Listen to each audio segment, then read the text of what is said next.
All right, welcome back to another video. This is a 2019 Jeep Grand Cherokee. This one is going to be how to replace the radiator in this vehicle. So a lot of people say that you have to remove the front bumper. You don't have to. There's ways that you can go around doing that. It actually is a lot easier the way I'm about to show you. So do it this easier way. So first things first, you're gonna take off your top cover there. You're gonna have a 10mm bolt right in the, sits right there. Okay, take that off. Once you remove that off, you're then going to take your air box out. You're going to take your coolant reservoir out. You're also going to be taking off this plastic clipping all the way around. This will stay here, but all this plastic clipping around here, that's going to be removed off. Okay, so that's step one. All right, fast forwarding a bit. So you have now taken off the plastic cover. The little rubber hose, you're going to use a little pry tool to take it off without damaging the clips. There's going to be a 10mm bolt, 1, 2, 3, 4. So 1, 2, 3, and 4 on this side here. Same thing on this side. There'll be 1, 2, 3, 4. I believe that the fourth one's there. There's going to be a piece here that has to come off, a 10mm bolt that sits right here. That's on there. Get that out of your way. Take this off here. And then once you're there, underneath here, there's going to be connectors and clips, so make sure you are very careful with it. Some people remove this completely. You can get away with just kind of angling it up like that. I already took my fan shroud out, which basically they're just super easy. It's just little push tabs that sit on the back side of here. But this is all the stuff I've had to remove thus far.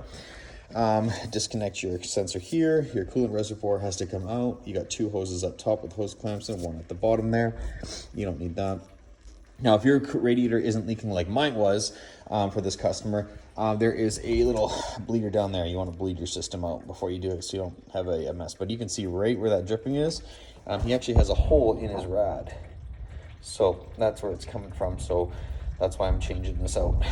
Now that you've gotten this far, you've taken everything out, you've taken your fan shroud out. Next step you want to do is you want to jack this vehicle up, because you cannot take that radiator out through the top. It has to come through the bottom.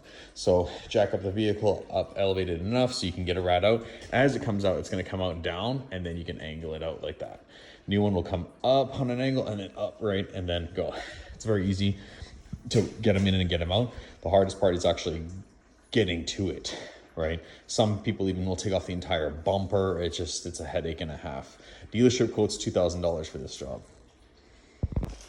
All right, so now that we've got the vehicle elevated off of the ground and you've gone ahead and you've gotten everything loosened up here, disconnect these coolant lines, remember. Now the radiator's got a push tab clip right here at my finger. It's literally just lifted up.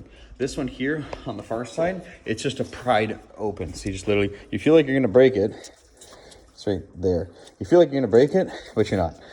Okay, gonna go until it pops open. Now my rad's completely loose except for one clip on the bottom, and then I'm also gonna undo the hose clip that's just down here, and the lighting isn't very good because mine just died, so it's charging. But there's another hose down here where my finger is pointing at.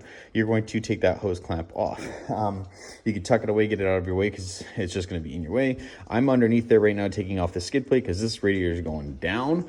And I'll get you to come underneath with me and I'll show you. You're gonna need a 13mm bolt. Socket, and you're gonna need a 10 mil. 13 is gonna be there. There's two of them side by side. One's bigger than the other, so one there where the light is on, and the second one is right, that's the big guy I'm talking about. At the other one, it's just tucked in right beside it. You can see it. You're gonna have a 10 there, there, there, and there. Once you've gotten those, you're gonna take that down, and once you got that off, that's just another piece you've taken off. You're also gonna have a 10 mil sitting here, and then there's another 10 mil on the opposite side of that. That'll drop this skid plate for you. Get it out of your way. All right, so here we are. It's loose. I got the hose clamp on the bottom taken off, and I'm gonna take the one off that's blocking me up here just to make it easier to fall out. Yeah, there's two clips on the top and then one down below holding the AC condenser and the radiator together. So you just kind of shimmy it and wiggle it out.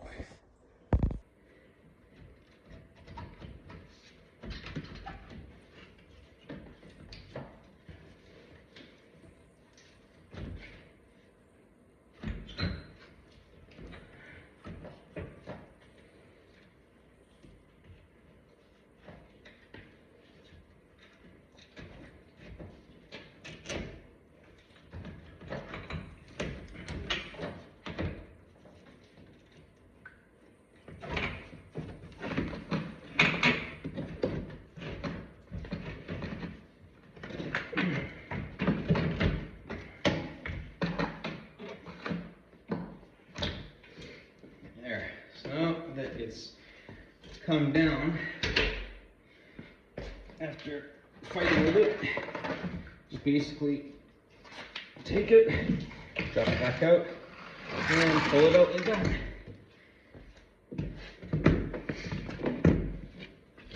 And then this guy's leak point of impact was right here. Anyways, out with the old. Now the fun part of putting the new one in. Now, this is the new one, obviously. This is the old. I always like to compare them, make sure that they're the same. Upper hose, bleeder, bleeder, lower hose, and then a pressure valve here. All the clips for the condenser to hook, the condenser's on this side. This will be the fan that goes on, clicks on this side here. All right. Okay. Now put it back in. And when you're doing it, you do have to fight with it a little bit, and you gotta wiggle it and to be patient. It doesn't come out super smooth, but it does come out. So don't get pissed off or anything. Just shimmy it and shimmy it. These AC lines that are here, you can manipulate and bend them a little bit, but don't go too far because you can crack them.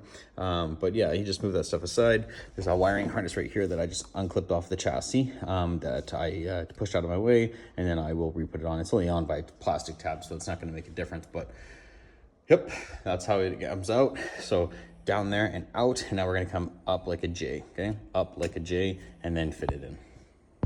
All right, so the fun part is over. I got the new one back in there. Just be careful when you're putting these stuff in, because the last thing you want to do is scratch your element here and you get a leak. So I've had that happen to me before. So yeah, basically reconnect your lines there. Go slow with it. Make sure that the top piece here, the rubber bushing, sits into the hole right there, so you can see the bushing, and that you connect your clips into this side and that side. You can see what I mean when they're fusing together. I'll show you on this one here. So on the front side, there's this piece right here that needs to go into the condenser, and then that piece here. I will give you a tip. When I was doing this and I was putting it in, you want to get on this side here, your KEC condenser, as far over as you possibly can. To one side, sorry, this side. AC condenser should be as far over as to that side as you can. See how there's a big one and a small one? So yeah, I'm gonna reconnect the lines and put it all back together. Kind of show you a few more steps for rebuilding it. And then we're gonna bleed the system. But yeah, if you got it in this far, you're pretty much almost done. Now you just gotta put your stuff back together. I got a little carried away with putting it back together, but basically this is what you're going to be doing. Reconnect your bottom coolant line, reconnect to your upper coolant line, reconnect it to the thermostat / water pump, reconnect the fittings up here, make sure that you get your fan connector back on there, and that you have it sitting in all the clips. There's going to be one there, one down there. You can see with the green line, and same thing on the opposite side here.